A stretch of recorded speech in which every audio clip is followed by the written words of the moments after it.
बिहार में चुनाव ऐलान से पहले विपक्ष एसआईआर प्रक्रिया को लेकर लगातार सवाल उठाता रहा। वहीं इसे लेकर संवाददाता कोमल शर्मा ने बीजेपी के राष्ट्रीय प्रवक्ता आरपी सिंह से खास बातचीत की। उन्होंने इस दौरान क्या कुछ कहा, सुनिए।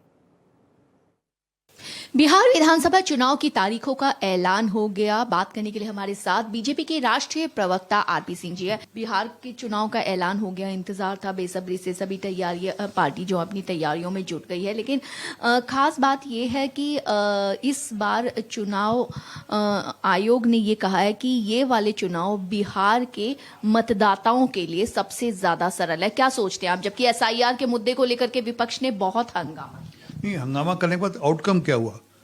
मतलब जो लोग वहाँ के मतदाता नहीं थे उनको डिलीट कर दिया गया, उनको निकाल दिया गया।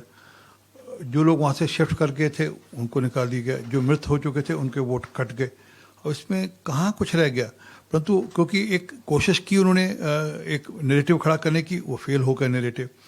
अगर वो नैरेटिव अगर चल पड़ता तो तेजस्वी यादव को दूसरी यात्रा निकालने की जरूरत नहीं पड़ती।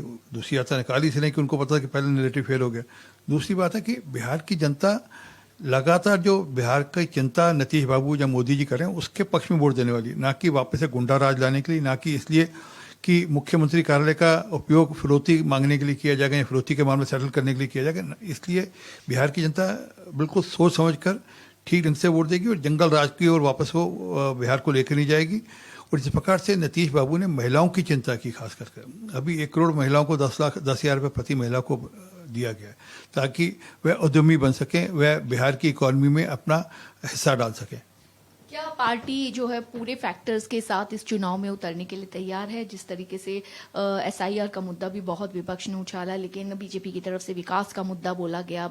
लालू प्रसाद की सरकार पर काफी भ्रष्टाचार उनका सामने लेकर पार्टी आ रही है। तो पूरे फैक्टर्स ये देखते हुए किस तरीके से जो है पार्टी उतरने के लिए तैयार? हम ये तो नहीं अपेक्षा करते कि बिहार का मुख्यमंत्री ऐसा हो जो मुख्यमंत्री काल के अंदर जेल चला जाए। जिस प्रकार के मामले उनके खिलाफ हैं, वो उस पार्टी के नेताओं के खिलाफ है, उस प्रकार तो यही हो सकता है। तो इसलिए बिहार की जनता समझदार है और फैक्टर एक ही है, जो हमने काम किया है वही फैक्टर है। वो काम बोलेगा, उस काम के आधार पर हम वोट मांगने जा रहे हैं और उस काम के आधार पर हमको भरपूर आशीर्वाद मिलने वाला है। भारत एक्सप्रेस से बात करने के लिए शुक्रिया। भारत एक्सप्रेस के लिए कैमरामैन विवेक के साथ में कोमल शर्मा।